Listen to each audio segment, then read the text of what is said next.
আজকে আমি আপনাদেরকে ফটোশপের উপরে বেশি কিছু ধারণা দেবো, যেটা আপনারা খুব সহজভাবে, যারা ফটোশপে নতুন তারাও খুব সহজভাবে বুঝতে পারেন, এবং এটা সম্পর্কে অনেক কিছু ধারণা আপনাদের হয়ে যাবে ফটোশপের উপরে। পাসপোর্ট সাইজের ছবির জন্য যখন আমরা ছবি তুলি তখন অনেক সময় দেখা যায় ছবিটি হলুদ হয়ে যায় বেশি। যদি আপনার হলুদ কালার বেশি হয়ে যায়, অথবা আপনার যদি যে কোনো কালার বেশি হয়ে যায় ছবির উপরে, তাহলে আপনি এটা কীভাবে পারফেক্ট কালার নিয়ে আসবেন আপনার ছবিতে, সেটা এই ভিডিওতে জানতে পারবেন। ছবি ক্রপ করার সময় অনেকের ছবি চ্যাপ্টা অথবা চিকন হয়, এই সমস্যার সমাধানও আজকে আপনারা এই ভিডিওতে পেয়ে যাবেন। আমি আজকে আপনাদেরকে চেষ্টা করব, আপনারা যদি ফটোশপের নতুন হয়ে থাকেন তারপরেও যাতে ফটোশপের উপরে বেশি কিছু ধারণা হয়ে থাকে, অনেক ধারণা হবে আপনাদের এই ফটোশপের উপরে। আজকে ভিডিওটি একটু বড় হয়ে যেতে পারে, কিন্তু আজকে আমি চেষ্টা করব আপনারা যাতে সহজেই বুঝতে পারেন। তো আপনার যে কোনো ফটোশপ হোক সেটা আপনি ওপেন করবেন। আপনাকে প্রথম টুলস সম্পর্কে জানতে হবে। এখানে সাইডে যে অপশনগুলো দেখতেছেন এগুলোর নাম হলো টুলস।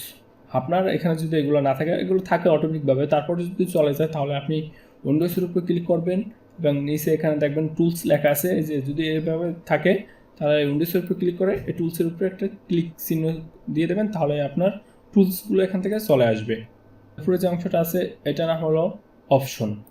এটাও আপনি উইন্ডোজের উপর ক্লিক করে এখান থেকে আনতে পারেন, অথবা যদি আপনি হাইড করে রাখতে চান তাহলে এটা টিকটি উঠে দেবেন। আমি আপনাদেরকে টুলস সম্পর্কে কিছু ধারণা দিয়ে নেই, যেগুলো আমাদের বেশিরভাগ ছবির ক্ষেত্রে প্রয়োজন হয়। প্রথমে আমাদের প্রয়োজন হয় মুভ টুল। এটা যদি আপনি কিবোর্ডের ভি চাপ দেন তাহলে কিন্তু আপনার মুভ টুলটি সিলেক্ট হয়ে যাবে। আমি কিবোর্ডের ভি চাপ দিলাম, দেখুন আমার মুভ টুলটি কিন্তু এখান থেকে সিলেক্ট হয়ে গেছে। আপনি যদি মাউসটি ওই টুলসের উপরে রাখেন তাহলে দেখা যাবে এটার নাম কি এবং কিবোর্ডের কি চাপ দিলে এই টুলটি সিলেক্ট হবে সেটা আপনি বুঝতে পারবেন। ম্যাগনেটিক লেসো টুল, এটা আপনাদের প্রয়োজন হয়। আপনার ক্ষেত্রে লেসো টুল সিলেক্ট করা থাকতে পারে, তো আপনি মাউসের রাইট ক্লিক করে নিচেরটা সিলেক্ট করে দিতে পারেন। নিচের অপশনটি সিলেক্ট করাই বেটার। এটা যদি কিবোর্ডে এল চাপ দেন তাহলে কিন্তু এটা চলে আসবে। তারপর প্রয়োজন হবে আপনার ম্যাজিক পেন টুল। এটা যদি আপনি কিবোর্ডে ডব্লিউ চাপ দেন তাহলে কিন্তু এটা সিলেক্ট হয়ে যাবে। তারপর প্রয়োজন হবে ক্রপ টুল। এটা কিবোর্ডে সি চাপ দিলে সিলেক্ট হয়ে যাবে। এই যে প্যাচ টুল এটি এবং ব্রাশ টুল এটু প্রয়োজন আছে, এবং এখান থেকে যে বুরন টুল এটা প্রয়োজন আছে। আপনার এটা এখানে এটা সিলেক্ট করা থাকবে। তো এটা আমি আপনাদেরকে এই যে সবগুলোর কাছে আমি আপনাদেরকে আস্তে আস্তে দেখাবো।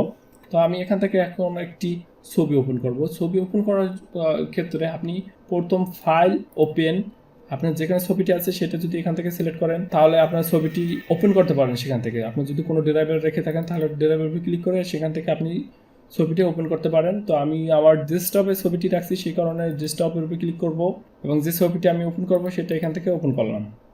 এটা যদি আপনার ঝামেলা মনে হয় তাহলে আপনি যে ফটোশপটি ওপেন করার পর এখান থেকে মাউসের ডাবল ক্লিক করবেন, আপনার ডেস্কটপটি ওপেন হয়ে যাবে এবং ডেস্কটপ থেকে আপনি আপনার ছবিটি ক্লিক করে আনতে পারেন, অথবা আপনার যদি পিসিতে থাকে, কোনো ড্রাইভে থাকে তাহলে সেখান থেকে ড্রাইভটি সিলেক্ট করে আপনি ফোল্ডারটি সিলেক্ট করে তারপর আনতে পারেন।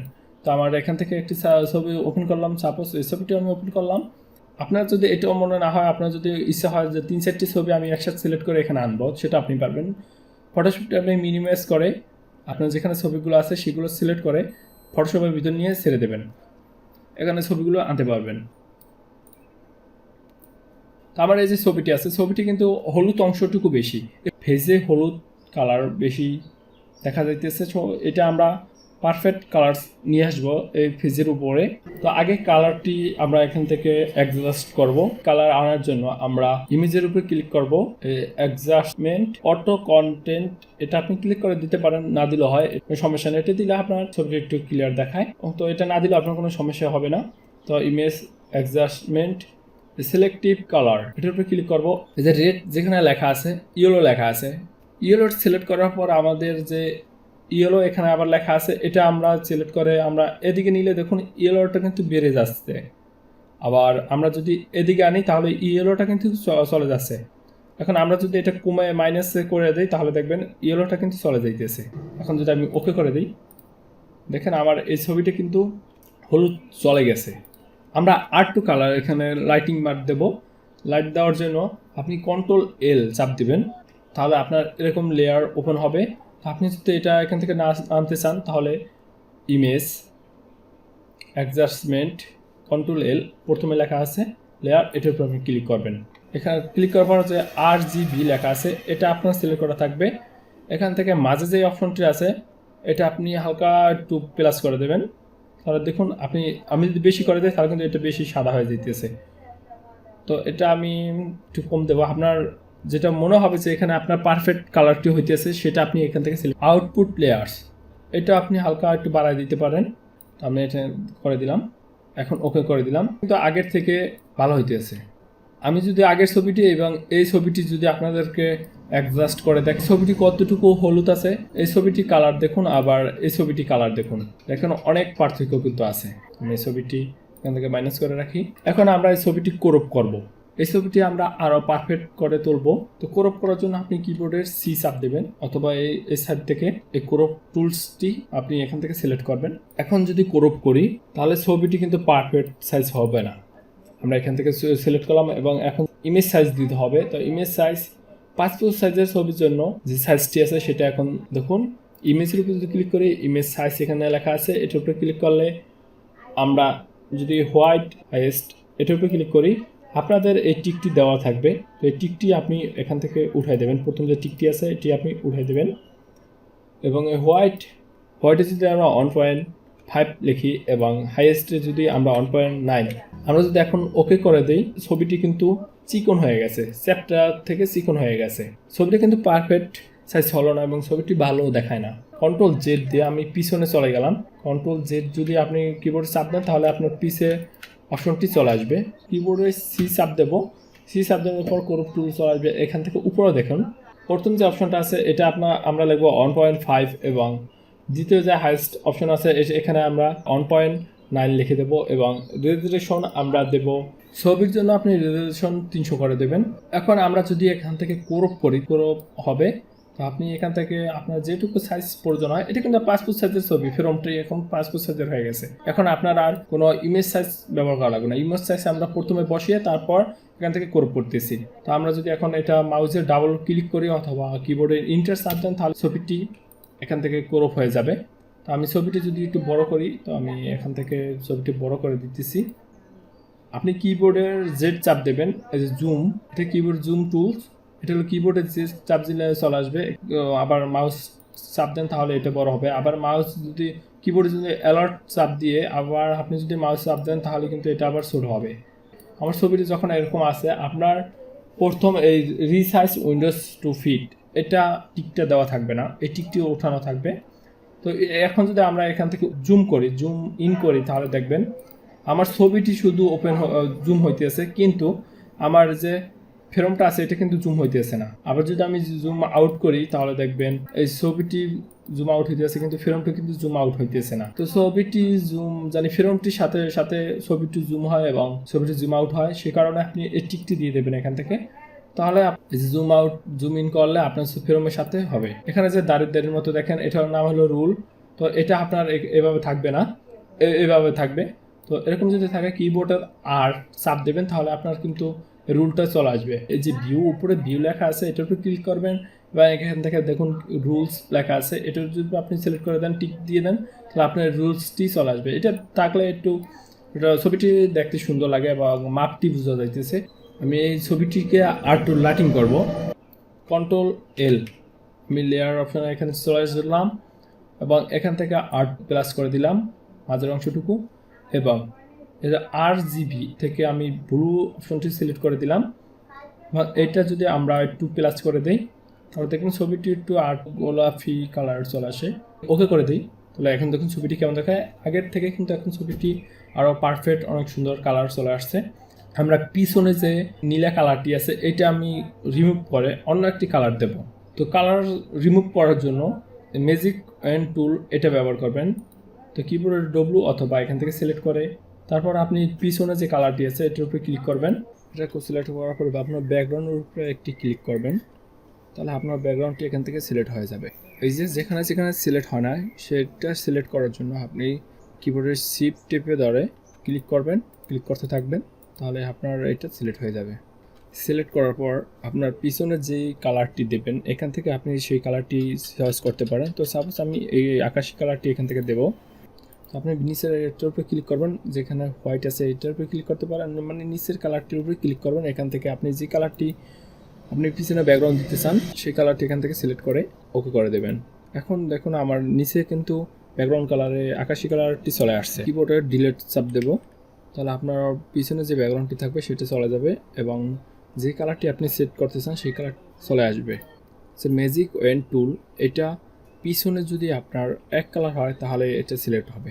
আর আপনি যদি কোনো গাছপালার কালার থাকে, সাপোজ আমি একটি পিকচার দেখাই, এই যে পিকচারটি আছে, আমি যদি এটা 5 পিক্সেলের একটা ক্রপ করি, এই ছবিটা যদি আমি ব্যাকগ্রাউন্ডটি রিমুভ করতে যাই কিবোর্ডের ডব্লু চাপ দিয়ে তারপর যদি মাউস চাপ দিই তাহলে কিন্তু এটা অটোমেটিকভাবে সিলেক্ট হইতেছে না, এটা কিন্তু বারবার আমার ক্লিক করে সিলেক্ট করতে হইতেছে। আবার যদি গাছপালা থাকতো তাহলে কিন্তু দেখুন সম্পূর্ণ কিন্তু সিলেক্ট হয় না। এটা কারণ হলো আপনার পিছনে এক কালার নাই। যদি পিছনে যদি এক কালার কোনো কাপড় থাকতো অথবা কোনো কালার থাকতো তাহলে কিন্তু এটা অটোমেটিকভাবে এক কালার এখানে সিলেক্ট হয়ে। তো আপনার যদি এভাবে কোনো গাছপালা থাকে তাহলে আপনাকে কাজ করতে হবে ম্যাগনেটিক রেশো টুল, এটা দ্বারা এল চাপ দিলেও চলে আসবে, অথবা এখান থেকে আপনি সিলেক্ট করে ব্যাকগ্রাউন্ডের উপরে আপনি ক্লিক করবেন। আমি সাপোজ এখান থেকে কিবোর্ডের অ্যালার্ট চেপে যেখান থেকে আপনি এটা কাটতে চান, ব্যাকগ্রাউন্ডটি রিমুভ করতে চান, সেখান থেকে আপনি এটা ক্লিক করে সিলেক্ট করে দেবেন। সাপোজ আমি এই অংশটুকু কাটবো, এখান থেকে উপরে যে কালারটি দেখুন সিলেক্ট হয়ে গেছে, যদি অ্যালার্ট ছেড়ে দেন তাহলে অটোমেটিকভাবে এটা সিলেক্ট হয়ে যাবে। এবং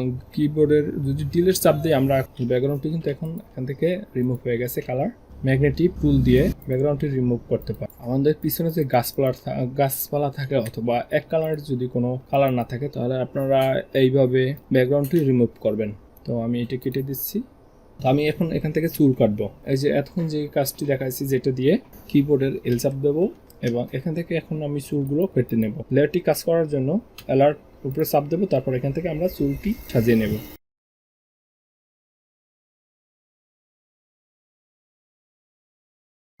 আপনি যদি এই নিচের ম্যাগনেটিক লেজার টুল দিয়ে কাজ করেন তাহলে উপরে 10 লেখা থাকতে পারে, আপনি এটা শুধু অন করে দেবেন, 1 লাখ করে দেবেন, তারপর এটাও আপনি অন করে দেবেন আর এটা 10 থাকবে। তো এখন আমাদের এখান থেকে চুলটি কাটা হয়ে গেছে এবং এখন যে এখানে দাড়িটা আছে, দাড়িটা এখানে আগের যে ব্যাকগ্রাউন্ডটা ছিল সেটি দেখা যাইতেছে। তো এটা আমরা ভালোভাবে কেটে নেব এখান থেকে। তো আমাদের মোটামুটি কিন্তু ছবিটি কাজ করা শেষ। এখন আমরা এই যে চুলের এখানে সাদা সাদা দেখা যাইতেছে, এই চুলের সাদা অংশটুকু আমরা কালো করব। কালো করার জন্য আপনাকে এই টুলটি ব্যবহার করতে হবে। এখানে দেখুন আপনি যদি এখন যে টুলটি আছে কিবোর্ডে যদি ও চাপ দেন তাহলে কিন্তু এটা সিলেক্ট হয়ে যাবে। মাউসটি চেপে ধরে যদি আমরা এইভাবে টানি তাহলে কিন্তু এটা চুলটি সাদা হবে। আমি কন্ট্রোল জেড দিয়ে পিছনে চলে যাইতেছে। তো আপনি এখানে মাউসে রাইট ক্লিক করবেন এবং মাঝে যে বোরন টুলটি আছে এটা সিলেক্ট করবেন।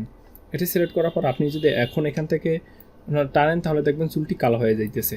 চোখ যদি সাদা হয়ে থাকে, দেখুন চোখটি কিন্তু এখান থেকে সাদা দেখা যাইতেছে। তো আমরা কিবোর্ডের সেকেন্ড ব্র্যাকেট যদি চাপ দেই তাহলে দেখবেন এটা ছোট হয় এবং বড় হয়। আপনি আর একটা জায়গা থেকে এটা কালো করতে পারেন।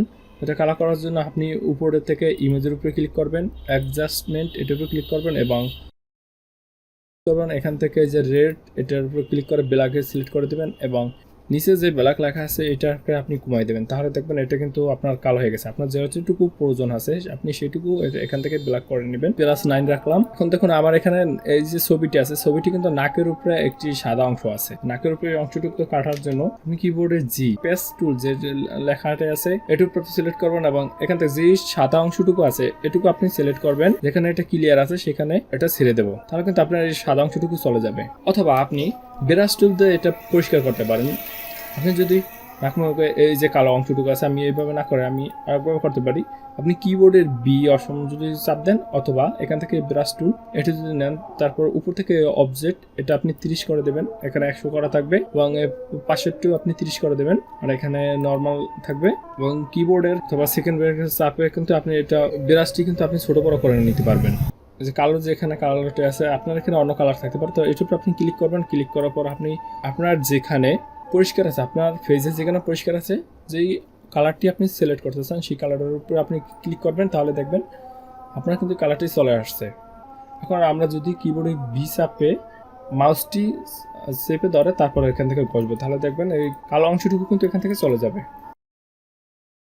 এখন আমরা সেভ করার জন্য কিবোর্ডে কন্ট্রোল এস চাপ দেবো, তাহলে এটা কিন্তু সেভ হয়ে যাবে। অথবা আপনি যদি ফাইলে যান তারপর এখান থেকে সেভ করে নিতে পারেন। সেভ অথবা সিপিএস দিয়ে আপনি সেভ করে নিতে পারবেন। আগের যে ছবিটা ছিল আমরা কিন্তু এই ছবিটা কাজ করে আমাদের এটা কিন্তু এখন পাসপোর্ট সাইজের ছবি হয়ে গেছে। এখন যদি আমি এই ছবিটি প্রিন্ট দিই তাহলে নতুন একটি পেজ নেব। নতুন পেজ নেওয়ার জন্য ফাইলের উপরে ক্লিক করবো, সেখান থেকে নিউর উপরে ক্লিক করবো অথবা Ctrl+N চাপ দেবো। এখান থেকে আপনার এই A4 সাইজটি সিলেক্ট করে দিতে হবে। আপনার এটা যদি এভাবে থাকে, এরকম যদি সিলেক্ট করা থাকে তাহলে কিন্তু A4 সাইজটি আপনি এখান থেকে আনতে পারবেন না। সে কারণে আপনি ডিফল্ট ফটোশপ সাইজ এটার উপরে ক্লিক করবেন এবং এখান থেকে ইন্টারন্যাশনাল পেপার এটার উপরে ক্লিক করবেন। তারপর এখান থেকে A4 সাইজটি সিলেক্ট করে দেবেন। সাধারণত আমরা A4 সাইজের ছবি কাগজে প্রিন্ট দিয়ে থাকি। তারপর ওকে করে দেবেন। আর ছবিটি নেওয়ার জন্য আমরা মুভ টুল এটা ব্যবহার করব। কিবোর্ডের বি অথবা এখান থেকে আপনি সিলেক্ট করবেন। আপনি ছবিটার উপরে ধরে এখানে নিউ পেজে ছেড়ে দেবেন। তো আপনি যদি নিউ পেজে ছেড়ে দেন তাহলে কিন্তু এরকম আসবে। এখন আমরা এখান থেকে নিতে চাই আরেকটা ছবি আমরা এখান থেকে করব। মেট্রিক বড় করে দিই, পেজটিকে একটু জুম করি। আমরা এখান থেকে যদি আরেকটা ছবি করতে চাই Ctrl+Alt+Shift এইটা চেপে ধরবো, তারপর কিন্তু সিলেক্ট হইতেছে না। এটা কারণ হলো আপনি অটো উপর থেকে দেখুন অটো সিলেক্ট, এটা কিন্তু বি সিলেক্ট করা থাকতে হবে। আপনার যে মুভ টুল এটা সিলেক্ট করা থাকতে হবে। তারপর উপর থেকে অটো সিলেক্টিং এটাকে ক্লিক করে দেবেন এবং শো ট্রান্সফার কন্ট্রোল এটার উপর আপনি ক্লিক করে দেবেন। এখন যদি আমি এই ছবিটির উপর ক্লিক করি তাহলে দেখুন চারিপাশে কিন্তু একটা ব্যাকগ্রাউন্ড মতো মার্জিনের মতো চলে আসছে। তো এখন আমরা যদি এটার উপর ধরে কিবোর্ডের Ctrl+Alt চেপে যদি আমরা তারপর যদি আমরা এখান থেকে নেই তাহলে দেখবেন আরেকটা ছবি হয়ে গেছে। এখন দেখুন আমরা কিন্তু এটা এদিকে আনতে পারি, এদিকে আনতে পারি, ঠিক আছে, এদিকে আনতে পারি, যে কোনো জায়গায় মুভ করতে পারি। আর আপনি যদি কিবোর্ডের Ctrl+Alt+Shift এটা চেপে যদি এই সোজা আনেন তাহলে কিন্তু আর আপনার এটা দেখা যাবে না, সোজা তো সোজাই। অথবা আপনি নিচে নিতে পারবেন অথবা আপনি সাইডে নিতে পারবেন, কিন্তু এটা আপনার সোজা থাকবে। তো এইভাবে আপনি কিন্তু দেখেন আমার এই পাসপোর্ট সাইজের ছবি কিন্তু এখান থেকে ক্লিয়ার হয়ে গেছে। তো আমরা যদি প্রিন্ট দিতে যাই Ctrl+P অথবা Ctrl+P দিলে আপনার এরকম চলে আসবে। আপনি এখান থেকে আপনার প্রিন্টারটি সিলেক্ট করে দেবেন। তারপর আপনার পেজটি এখান থেকে আপনার A4 সাইজ করে দেবেন, যে A4 সাইজ পেজ এটা করে দেবেন।